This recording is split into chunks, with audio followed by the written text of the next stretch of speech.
friends দেখিছেনে এয়া কঁঠাল লাগি আছে ধুনীয়াকৈ লাগি আছে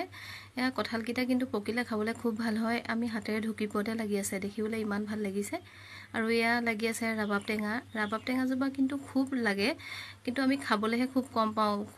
পকি যোৱাৰ আগতে খুব হৰি যায় ৰাবাব টেঙাবিলাক কিন্তু খাবলৈও ভাল বাৰু আৰু এয়া হৈছে মাটি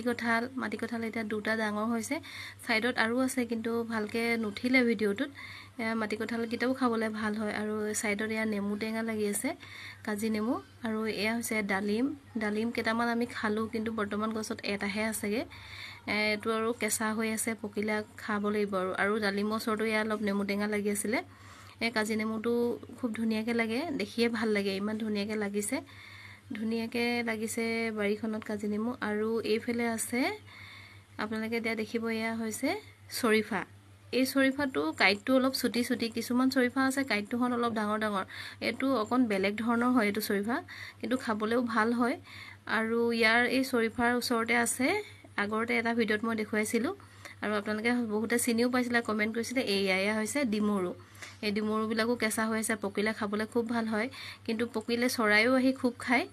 আৰু এই সকলো বিলাক আছে আমাৰ বাৰীত ভিডিওটো চাই কেনে লাগিলে জনাবচোন ধন্যবাদ